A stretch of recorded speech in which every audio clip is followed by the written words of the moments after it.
Assalamu alaikum, and hello, welcome back to another episode of Justice for All Now.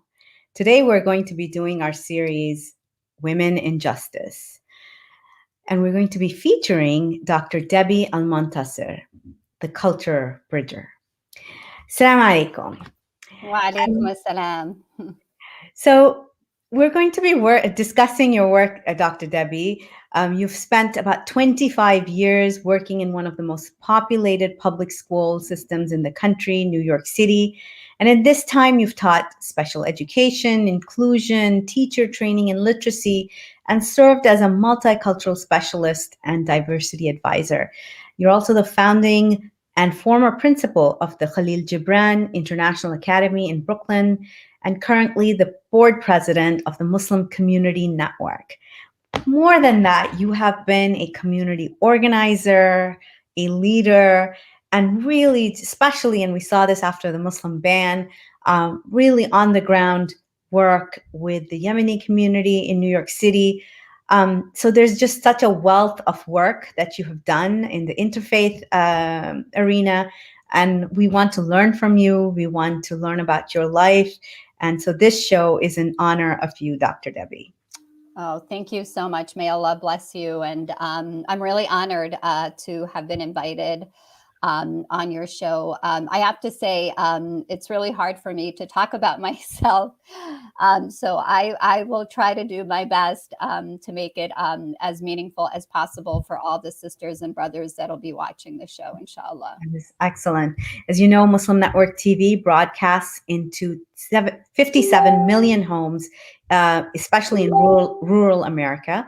And we also broadcast in Canada and Mexico, and people can watch us 24/7 on Galaxy 19 satellite, on Roku TV, Amazon Fire TV, and Apple TV. Wow. That's pretty impressive, mashallah. Alhamdulillah. So I wanted to learn, so where were you born? Let's start from the very beginning. Where were you born and where did you grow up? Absolutely. So I was born actually in Yemen, in the province of Rada, for those who might know a little bit about Yemen. My father, Allah yarhamah, who's passed away in 2011, actually came to the United States in the late 60s, and he actually saved up some money, got his own citizenship, and he was able to actually petition for my mother and I to join him. And so I came to the United States at the age of 3. And mashallah, had the opportunity to join him and my mother in the United States at the age of 3. And I remember that day when we arrived to the airport in Buffalo, New York. I was very tired. I fell asleep on the ride home from the airport. And mashallah, the next morning when I woke up, I looked outside the window and all I saw everywhere was white. And I started to scream and yell around the house for my parents to wake up and get the pots and the pans and bags. And we have to go outside and collect all the sugar that was outside. And so my father just laughed and he explained to me that it was snow. I had no, context of what snow is coming from a hot climate country. So he opened the window. I felt it, but I still had the need to taste it. And to my disappointment, it was ice water. So that was my first cultural shock coming to the United States, with the weather. And so I grew up in Buffalo, New York, where now there is a predominantly large Yemeni American community, a Pakistani community. There are now, mosques and Islamic schools in the area. But when I was growing up, there was just, maybe 10 Yemeni families that were there, and that we had the opportunity to connect and to know one another. But everyone around me celebrated Christmas. The first time that I met anyone Jewish was when I actually moved to New York City. And so yeah, I'll stop there if you want to ask more about my childhood. So, and schooling, could you tell us where you went to school and your education throughout the years? Yeah, so I went to school in the New York City, sorry, in the Buffalo, New York public school system, in actually in a small city or township called Lackawanna. So I was there, throughout the course of my education. And then I actually relocated to New York as a young adult. And my first experience with schooling in New York City was actually in community college, the CUNY system. And I found myself, like a fish out of water coming from, schooling that actually, everybody knew your name and connected with you. And there were so many great things that, the smaller, city settings had. And so then I ended up transferring to St. Francis College, and that's where I actually did my bachelor's. The brothers at St. Francis College believed that I was the first Muslim hijabi to attend the college there, and treated me with the utmost respect and preferential treatment that you could not believe. And it was really, really wonderful to get an education in a private, university setting that really cared about who you are, knew your name, any issue that you had, it was easily addressed. And alhamdulillah, at that time, I had already gotten married. And I also had my children while I was going to school, my two boys. And so when my boys actually became of age to go to school, I was very involved in the PTA of the school. It was a public school in Park Slope, Brooklyn. And there were a lot of other Arab speaking families. And I saw that there was a huge breakdown in communication between the Arabic speaking families and the schools. So I started to volunteer and help fill that gap with the families, and really be there as an advocate for the Arab and Muslim children that were in the school. And then found myself being asked by the principal to apply for a position as an alternate teaching para, which basically was required. They had a special needs student who came from Palestine and only spoke Arabic. And they were not able to communicate with her family. And as a part of her IEP, the Individualized Educational Plan, they wrote in to make sure that she had an assistant teacher that would actually help her throughout her schooling. So 6 months that this little girl was sitting in the school and they couldn't find anybody to take that position, I ended up taking the position. And then being there, when I dropped off my kids and I went home with them at the same time. And I realized that, my place was in education. And initially, what I wanted to do career wise was to do advocacy work, in the community and help, as a social worker of something that sort. And so what I ended up doing was realizing that the place that I really fit best was actually in education. And at that time, there weren't that many Muslim educators, Arab speaking educators. And I realized that this was a place that I really needed to help get more Arabic speaking teachers and, Urdu and other languages. So alhamdulillah, over the course of the years, I networked and helped people get into the school system as assistant teachers and then as teachers. And so, one example of the advocacy work I had to do, in that public school was it was time for graduation, and they had children from different ethnic backgrounds get up and say a greeting in their own ethnic language. And the only language that wasn't spoken was actually Arabic. Meanwhile, they had a large Arabic speaking family. Families. And so at that point, I had to advocate and lobby and say, this is not fair. You have to be inclusive to all of the families. There are 10 children that are graduating that are Arabic speakers. And I ended up then helping them identify a student and then teaching them the greeting in Arabic. But it's, subhanAllah, Allah puts us in positions that help us empower other people. And that's the role that I saw myself, in the public school system doing continually to advocate for our community. And this is something that it's very interesting that you bring that up. Language and just advocating for language inclusion. That is advocacy too, because a lot of people have this misconception that advocacy is there's only a certain type, that either you're advocating for laws to be changed, but these policies, especially at the school level, that those affect our children's lives on a daily basis.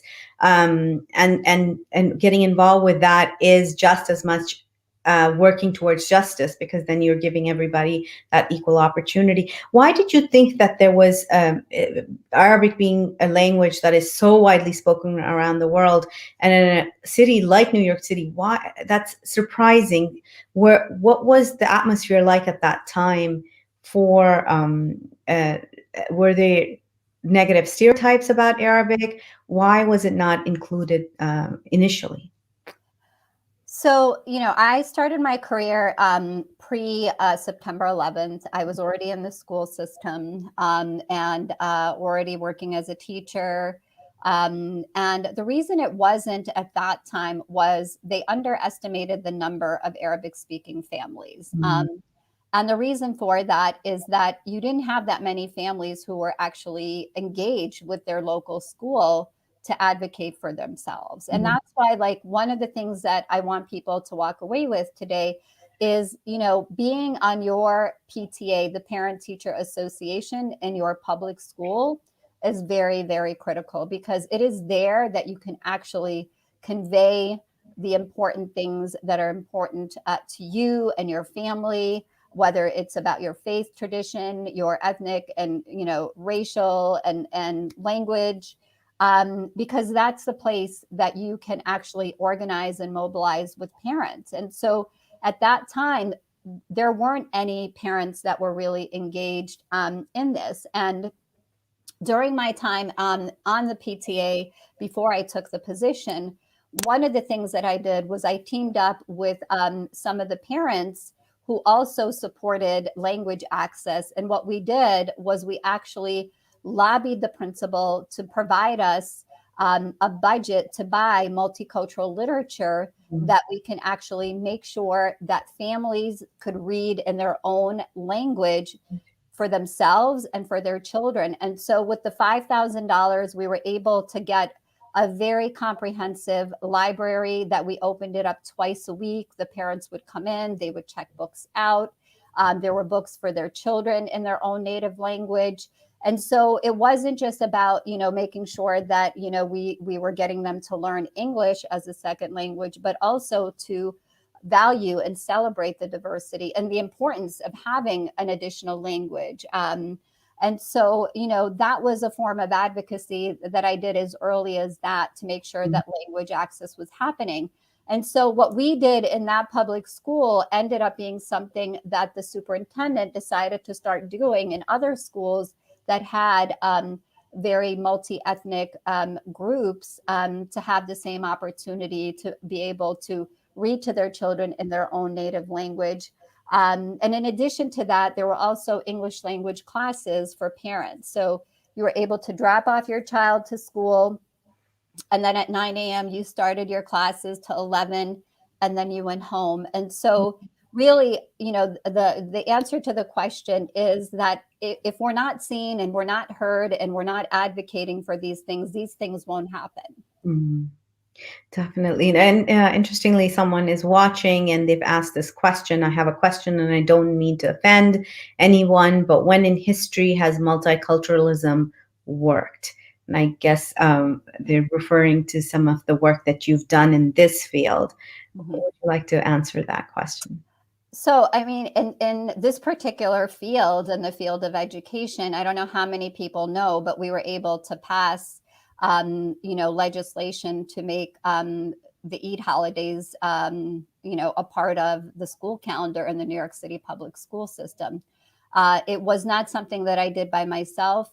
It was almost a 20-year project that both, activists and organizers, in the Muslim community were working on, as well as educators such as myself and other educators in the school system, that we were pushing the envelope, and getting even young people in high school to actually organize and mobilize. And one of the ways that we did for that was we actually empowered Muslim youth to actually start a petition. And they started it in one high school, and they were able to get it through so many high schools that we ended up having almost 50,000 signatures on the petition.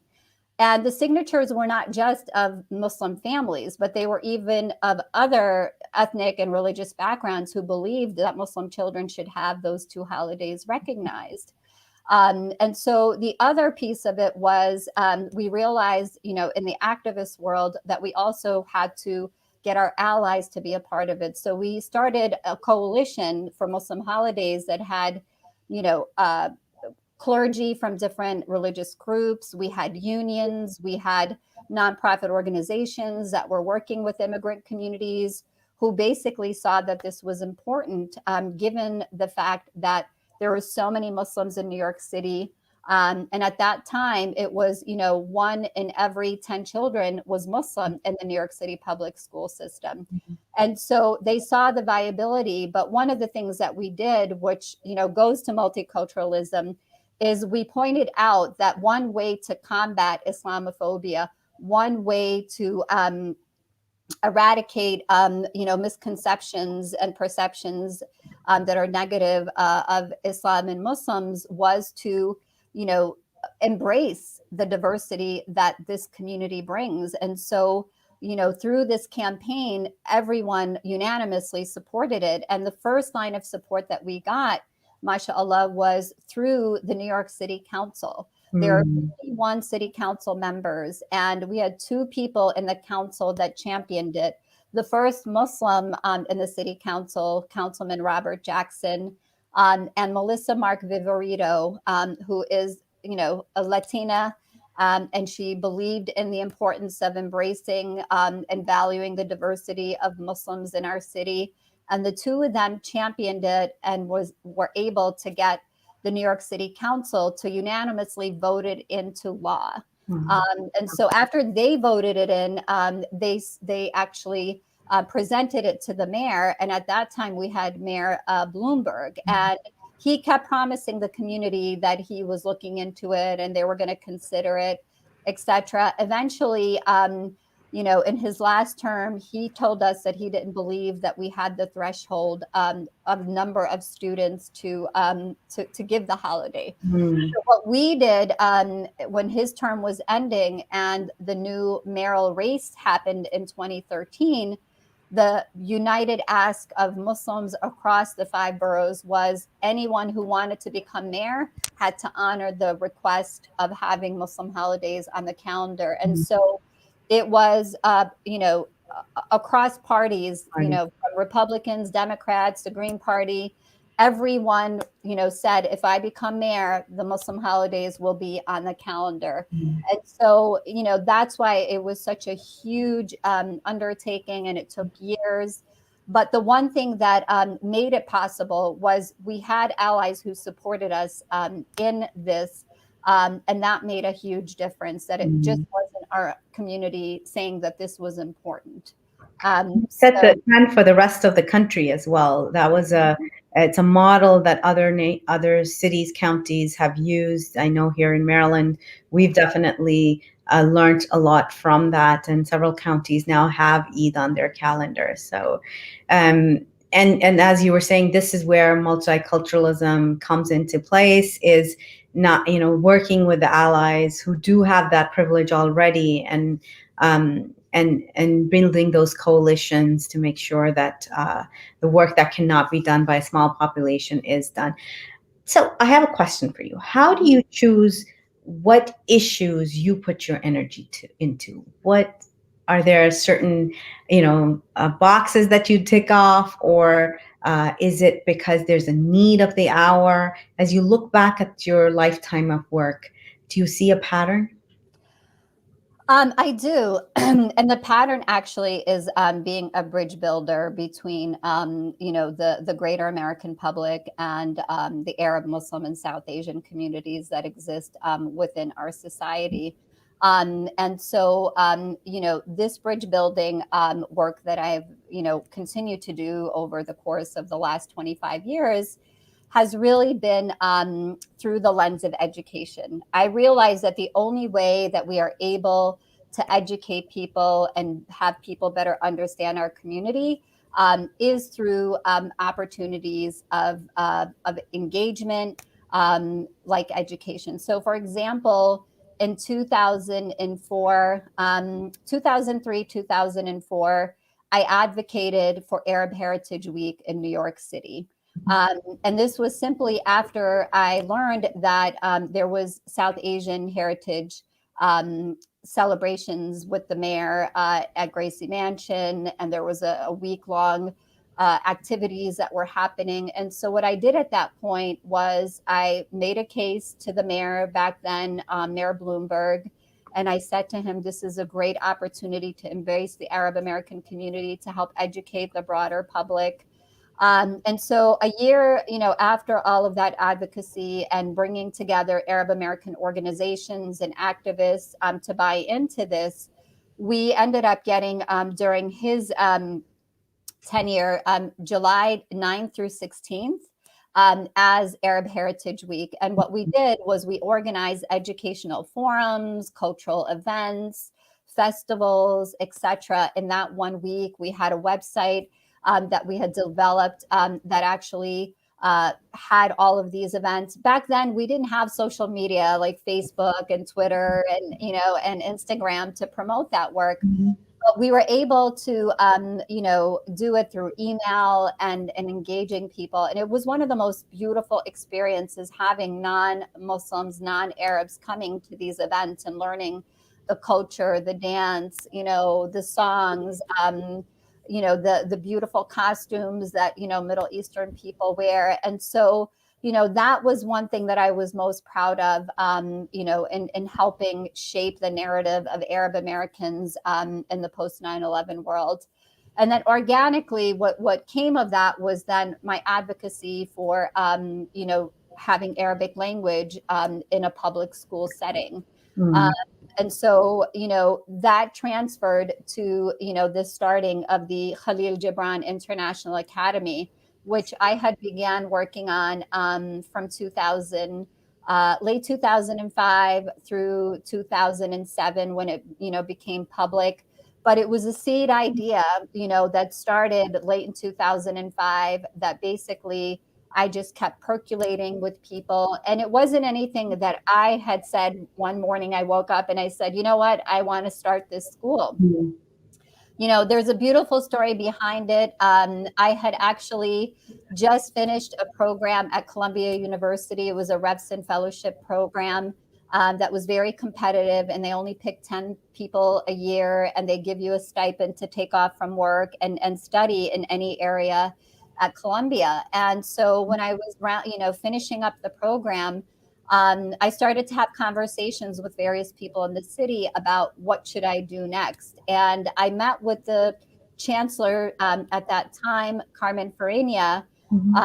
who I've known for years. And she said to me, you know what, you need to start an Arabic dual language school. We Mm. have a Greek school in the Bronx. I want you to go visit it. I think this would be fantastic. It's the time, and Mhm. you should really think about it. So prior to so after meeting with her, so prior to meeting with her, I was contacted by New Visions for Public Schools, Okay. who also had the same idea, and what they wanted to do was actually have Arabic and Hebrew. And I contemplated on that idea, and I told them we need more research on this, and let's think about it. But a week later, after I met with New Visions, I met with the chancellor, Carmen Farina, and she's telling me the same thing. Mm. So I asked her, have you spoken to anyone at New Vision? She's like, no, this is my idea. I thought about it this morning and I wanted to propose it to you. So I went home and I shared with my husband. I said, last week I met with New Visions. Today I just met with the chancellor. None of them are talking to one another. What what What's going on? what is this? So he said to me, pray on this. Maybe Allah is sending you a message that you need to do this. Mhm. And so I prayed on it, and I, in my heart, said, you know what, Bismillah, we have to do this. We have to make this happen. And so we worked on this idea. I galvanized the Arab American community to support the project. I partnered with the Arab American Family Support Center because the Bill Gates Foundation was giving $400,000 to seed this idea. And subhanAllah, even with the development of the school, I brought together a very diverse team of educators, parents, high school students, and community leaders of every ethnic, racial, and religious background who were just incredibly inspired by such an idea. And when we were going through the process, it's almost like a reality show back then with the New York City public school system, because they were creating these small schools. Mm-hmm. So they would call for people to apply, and hundreds of people would apply. And then they would dwindle the list of people that end up being finalists through all of the projects that they make you do, and they grade you on it. And if you fail at one point of that process, then you end up not being a part of the final contestants. So I almost wish that they created a reality show to show how people were so intensely involved and worried that their project was not going to go through. But subhanAllah, our project was one of the top 10 across the city. Everybody was enthralled by it. And I remember when we first began into the process, I walked into this meeting that they had weekly at the Department of Education.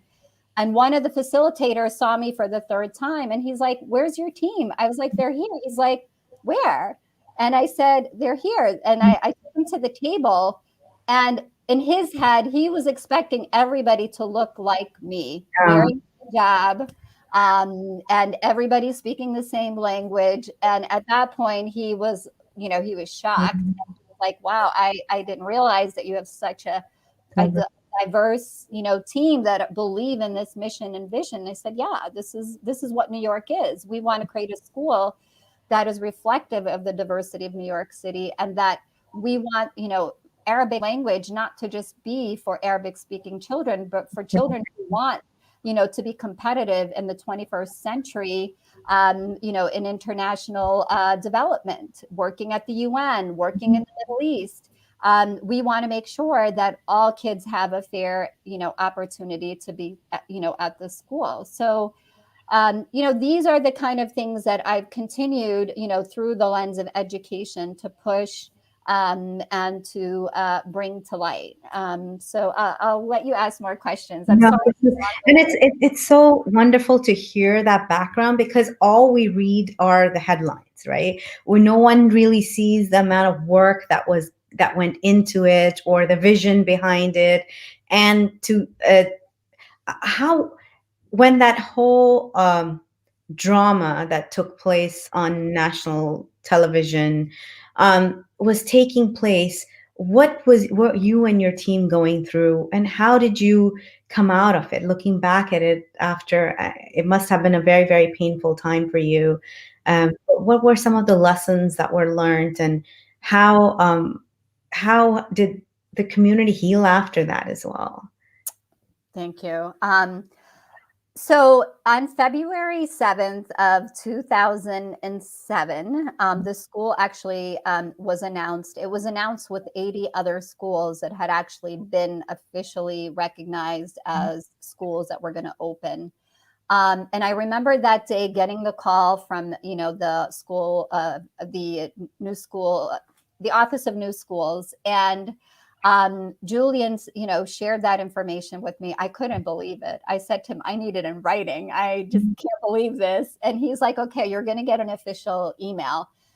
So I didn't call my team and tell them this. I waited for the official email, which came several hours later. I forwarded the email to them. Everybody called me, and everybody was just so excited and happy. And so the Department of Education was putting out a release the next day, and they asked if I would comment about the school.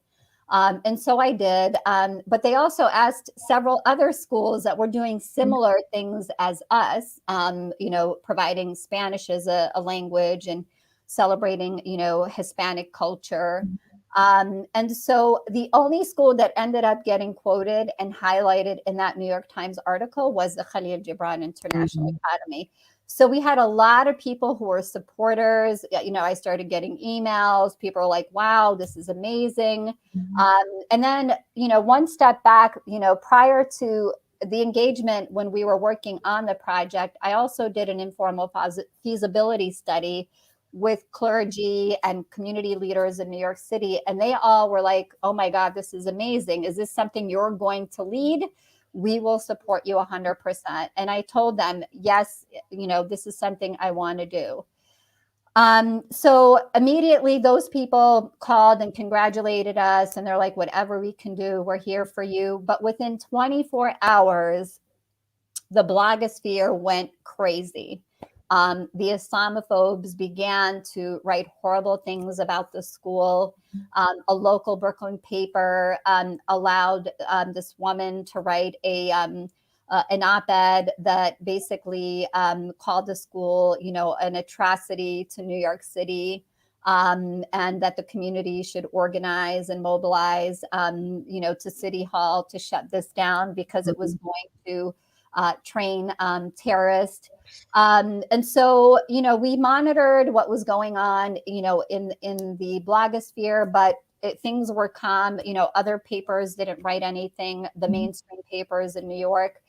And then there was a citywide paper called the New York Sun, and they allowed Daniel Pipes to write an op-ed. And his op-ed was a madrasa grows in Brooklyn.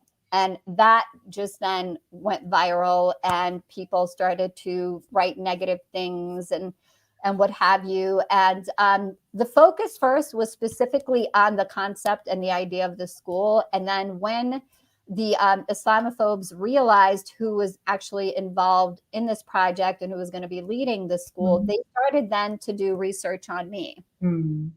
And at that time, the only thing that we had was the internet, that you do a Google search and you would find people and things that they've said. So what they started doing was actually taking quotes that I had made as an activist. And, I didn't even get to tell you about like all of the detentions and deportations after 9/11 and the organizing and mobilizing that I was doing at a detention center in Brooklyn to get people released for 6 months.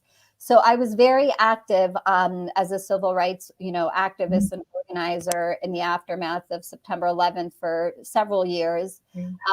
And so I was quoted all the time, in the paper, New York Times, the Daily News, Amnesty International. So they started taking some of those quotes and splicing them to make me sound anti-American because I was criticizing the government on the detentions and deportations. They also found an article that I was actually doing a lesson in a school that was having, a multicultural day. And a question was asked about, who the perpetrators were of 9/11.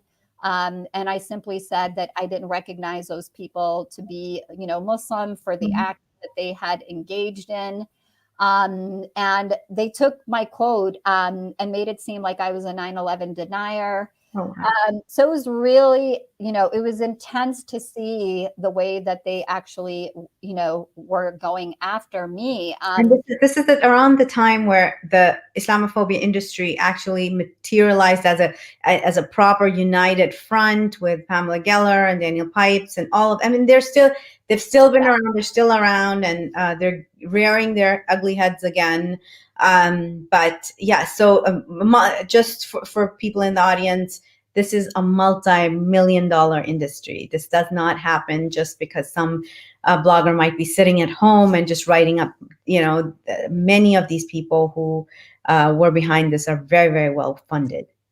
Yeah, so Pamela Geller was definitely one of the people, and in fact, when she attacked the cultural center in Lower Manhattan, she boasted in one of her blogs that she got her start in this work going after me, and so what she did, and Daniel Pipes and others, was they actually found individuals in New York City that created a coalition of about 6 or 7 people and they called themselves the Stop the Madrasa Coalition. Mm. So these people were actually following me to school fairs. They were coming to events that I was speaking about the school. They were, going to community events that I showed up to. And they would berate me with questions, questions such as, are you going to separate the boys from the girls? Are you going to be leading prayer in the school? Are you going to teach the children to hate Christians and Jews? Is Israel going to be on the maps that you use in the school? Just it was so crazy, the things that they were saying and the things that they were coming up with. And sadly, what they did was they actually created a lot of fear and hysteria, especially because the school, it got approved, but we had to find a home for the school. Mm-hmm. So 2 buildings, the first building that we were supposed to be placed in, that had a K-8 school there, they frightened the parents so badly that the parents, picketed outside the building and did not want us to come. And it was really, really unfortunate. And then the second building that we were going to, they came to the town hall for the families and they started to spew all of this scary stuff that I'm sharing with you. But, in that case, the principal was very, very strong. He was an African-American school leader. He was, seasoned, and he knew what discrimination was. And he refused to cave and pander to the parents in the building and allow them to even go there. And so the school ended up opening there. But it was just really, really fascinating to see the level of intensity that this, 6 people created around this situation. And they put up a blog that they were putting everything on. They realized that I was responsible for Arab Heritage Week. They went to one of the events. They went to most of the events, but they didn't find me there because I was busy trying to open up a school. So at the last event that they went to, which was the Arab American Park Festival in Bay Ridge, they found an organization that had a teacher that said Intifada NYC. They looked up the organization's name. They found that the organization was renting space at an organization which I was actually sitting on the board. The 2 organizations had nothing to do with one another. The only thing was that they rented a space to run a program. Mm. And so they made this tenuous connection that I was responsible for the T-shirt, that I was, aiding and abetting this organization to teach kids violence and what have you. They put out a press release. That press release ended up being taken up by several mainstream media outlets. They called the school system. The school system called me and I said, listen, there's nothing here. There's no story. Everybody dropped it except for the New York Post. The New York Post wanted to make something of it. And they told the school system that they were going to write whether we weighed in or not. And the entire time, the school system knew that that the Post is a bad actor. There's no way that you can do any interview with them and it wouldn't be awful. And so after, caving in for this interview, I initially agreed to just respond to questions. They sent a list of questions. I responded to them. It was a Sunday afternoon. The press person that was working with me was at her father's 60th birthday, back and forth. And then the reporter called her at 4:30 and said, in 20 minutes, the story is going in. You either give me a quote, speak to me, or we're just going to publish what we have. So she called me up and she's like, please, I'll be on the call with you. If they step out of line, I'll make sure that I stop them. And the New York Sun several months before had done an interview with me. And the same thing with them. They asked me if I knew who was responsible for 9/11. And I said to them in that interview, would you ask this question of the 1,500 other public school principals in New York City? And they said no. I said, so is it fair of you to ask me this question? Then they asked me, what are my thoughts of, Hamas and Hezbollah? and also CARE, because I had accepted, an award from CARE. Mhm. And I answered them with the same question of, would you ask this of other school leaders in public school system? And they said no. So they ended up actually printing that article, the interview they did with me. Mhm. And they cited these questions, making it seem that I refused to respond to those questions as if though I had something to hide. Right. When you look back at all of this, what is the one lesson that you or would you have done anything differently now that you look back at it? So, in that whole debacle that happened with the school, the one thing that I would have probably done differently is I would have made sure that we had a website up Mm. and running before the school was announced. But Mhm.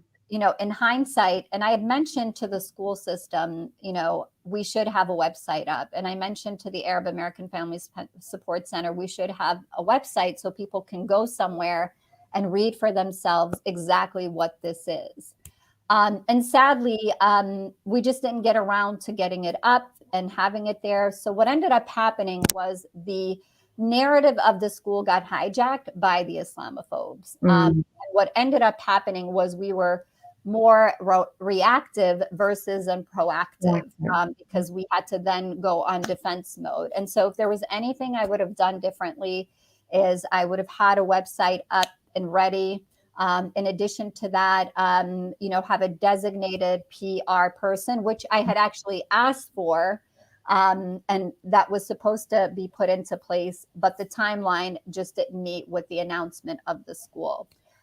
But one of the things that I want to, point out, in this whole debacle, what ended up happening after the New York Post article that, took my words out of context and distorted them, and forcing the mayor and the chancellor to force me out of my position. They caved and pandered to the Islamophobes, and they forced me out of my position.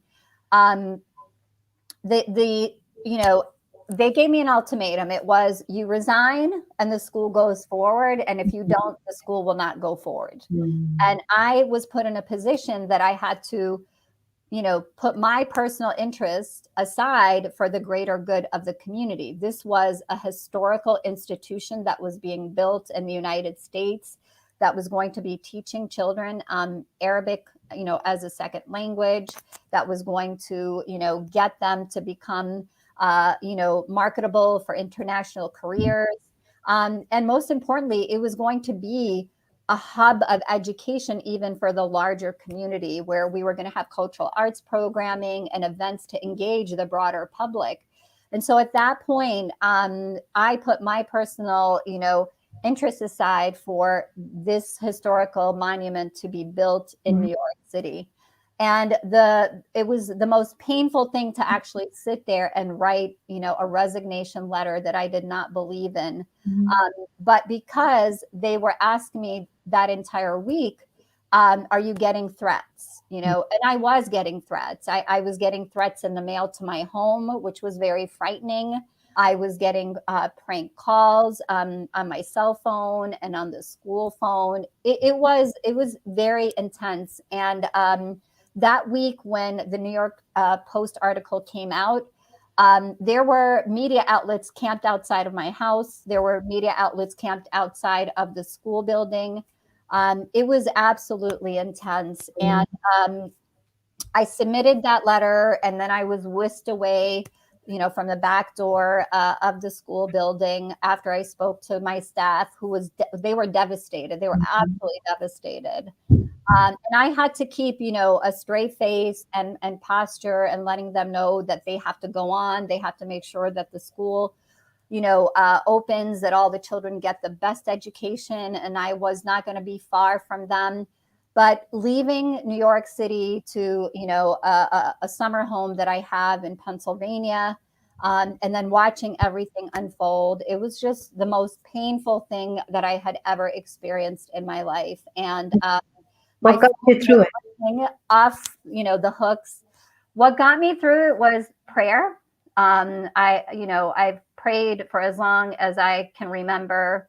I prayed. My family, my husband, and my children were absolutely supportive. That day when I had left the city, the New York Post actually camped outside of my house for 2 weeks Mm. in Brooklyn. And we had to evacuate my mother in law who lived with us. My daughter, we had to evacuate her to a family member because we didn't want her to miss school. And then the only two that were home were my sons. And so every time they opened the door, they would run to their faces asking, where was I? My phone was ringing off the hook, people calling me from the Muslim community, the Arab community, everybody just realized there was something seriously wrong with this whole situation.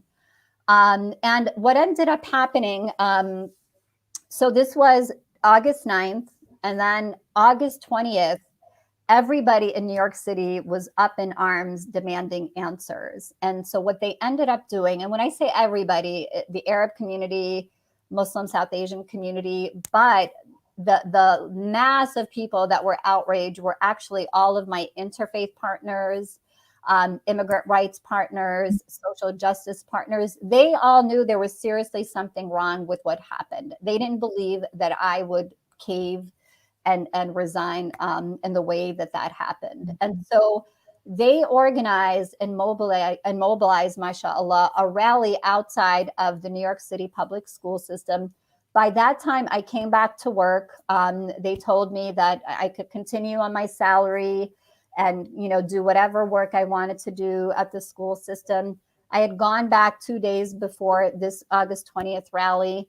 And I remember the director of the department that I was in, she came over and she said to me, Debbie, there's going to be a rally outside and I've just been told, and I think it's best for you to leave. And I said, is it for me or against me? I was terrified. And she said, I think there are people that are demanding answers about supposedly what happened to you. Like she didn't know what was happening and she didn't want to ask. So that afternoon, I was supposed to meet a friend for coffee in the city who, is very near and dear to me. I actually ended up leaving and I told her, she's like, come to my office and just stay and then I'll take you home. So we ended up, in her office. We got some coffee. The rally happened and she said, this is amazing that people are rallying around you. And I was like, I know, this is so scary. So at that time, she decided, we got into a cab and she made the cab drive through the area where this rally was. And I was like, are you crazy? I can't be seen here. And she's like, no, I want you to see it. So she asked the cab driver to drive really slowly. And that was a turning point for me when I saw all of these people that I've known over the course of the years. It was like over 1,000 people. Like you can actually find it on YouTube. 1,000 people carrying all of these signs. I'm a Jewish and I support Debbie Almontaser. I support the Khalil Gibran School. And as we were driving through this sea of people that filled up the whole entire block and around it, I was just in total shock. And when I got home, I told my husband, and I said to him, I said, you know what? It hit me then that I was really wronged. Does that make sense? Like all I kept thinking about was the school to open, the school to open. That's all that I kept thinking about. And then at that point, I realized I was wronged. And after praying on it, I told my husband, I said, you know what? I want the school to open. And then I want to do something about it. I don't know what it is, but I want to do something about it. And I was getting calls from all over the country, people asking me, lawyers asking me to take them on as lawyers because they believed that my right was violated. And so I waited for the school to open. I remember that day, it was almost like, if you've seen movies about Little Rock, Arkansas, where the children were actually, walked into the school, the National Guard was there, the African American children. I had wanted to initially be at the opening, but the school system would not let me. They said, please do not come. You cannot be there. And I said to my husband, I said, I'm so heartbroken that I can't see my dream opening. And he said, don't worry, I got you. So he borrowed one of his friend's pickup trucks Mm-hmm. that had tinted windows. And we went and we drove slowly down the block. But there were police trucks all over the place. There were police cars. There was police everywhere. And then on one side of the street near the school were all of the people that were my supporters and supporters of the school, giving out cookies and juice to Oh. children. And then across the street were all the crazies, rioting that the school should shut down, that it does not belong in America. And just driving through that and seeing it, it was so surreal to see like history being made that day, regardless of the fact who liked it and who didn't. So, um, you know, again, you asked what are some of the lessons, what did I learn? I learned that believing, in yourself, and deepening your spiritual faith, and making sure that your faith drives the decisions that you make, was really the biggest thing. And what helped me get out of this, Sister Hena, physically whole, right, and mentally and emotionally, was I never personalized the attacks. I knew that these attacks were simply, um, on Islam and Muslims, that this was a geopolitical war that was happening, to our communities across the country, in a post, 9/11 world. And so this was one thing that I did. It's actually New York City. This is not the school, I believe. Yeah, Okay. Khalil Gibran International Academy. Okay, that was my mistake. I must have sent them the wrong link. Please look that up and source. Great. That's great. Somebody else is starting one with the same name. But as I was saying to you, my spiritual, my spirituality grounded me, and I never personalized the attacks, because if I personalized them, I would have literally, had a nervous breakdown and would not have been able to keep my composure. And then seeing the overwhelming support of the larger American public was incredibly, healing, and just made me realize I'm not in this alone. And, I ended up fighting the New York City school system. I spoke to several lawyers, and I settled with one lawyer who really saw me holistically, not just as a platform to make a name for himself. And this lawyer, his name is Alan Levine. And Alan met with me for 6 hours to analyze this whole situation. And he said to me at the end, you do have a case.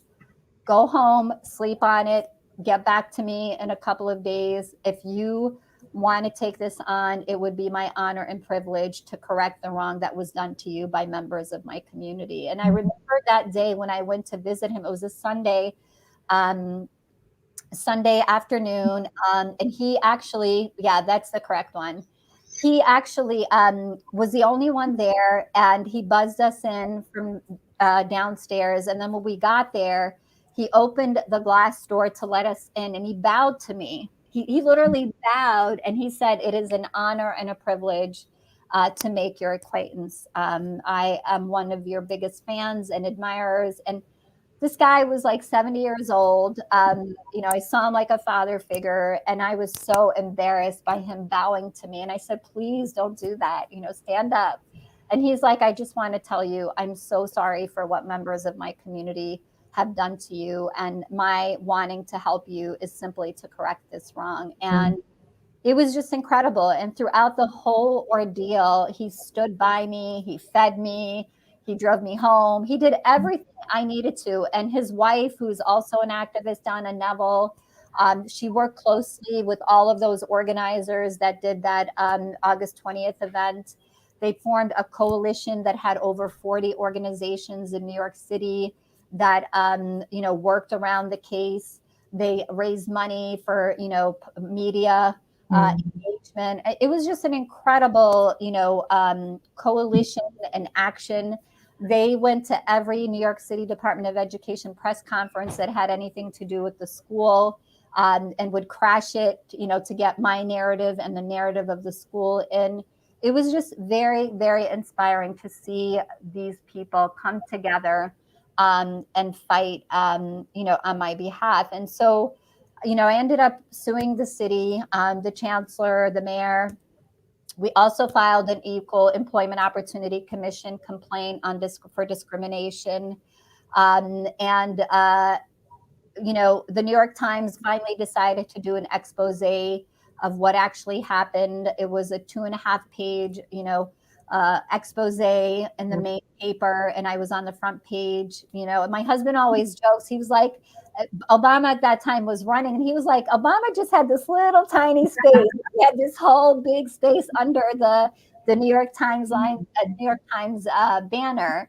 And I'm like, okay, but the joke here, this is a joke, Sister Hena, is I'm actually the first Muslim to actually be, on the front page for something positive, because you horrible things.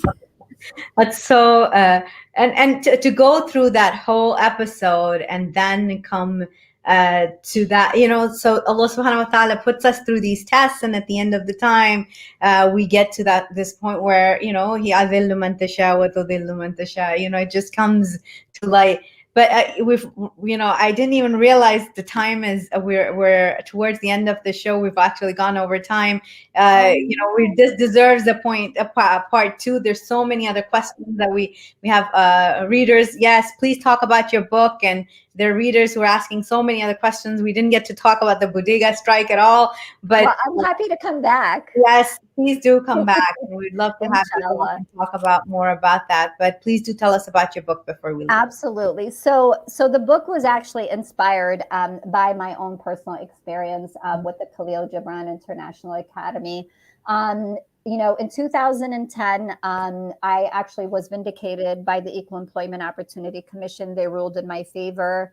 At that time, I had the opportunity to go back to school, but at that time, I had already gotten into Fordham University's doctoral program. And the project that I did for my dissertation was looking at the lived experiences of American Muslim school leaders in public education, not Islamic schools, in public schools, to see whether or not the political discourse, the global events, and the media coverage of Islam and Muslims was affecting their leadership and their spirituality as school leaders in public education. And so my dissertation had 14 American Muslim school leaders.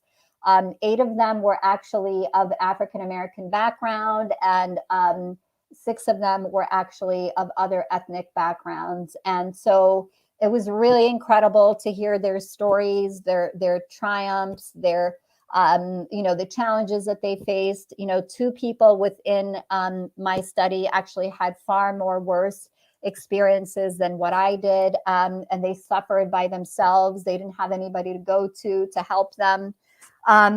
So what I ended up doing was actually my advisor said the world needs to know about this, and we got a publisher, Rowman and Littlefield, to take me on as an author, and I wrote the book. It's titled "Leading While Muslim: The Experiences of American Muslim Principals After 9/11," and it just really tells their stories.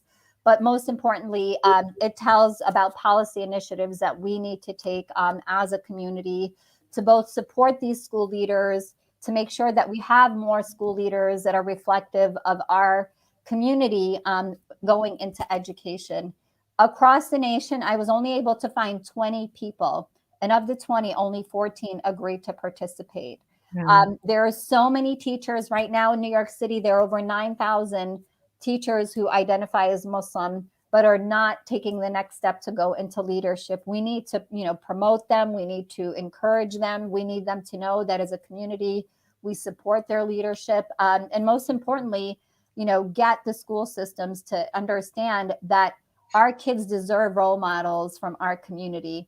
And so inshallah, we can talk more at another time. Thank you. We'll have you back, and thank you all for joining us today. We're definitely going to have a part 2. Assalamu Inshallah. alaikum, and please do join us on Friday, tomorrow at 11 o'clock, where we will be having the Kashmir Solidarity Day. So we hope to see you all there. Assalamu alaikum.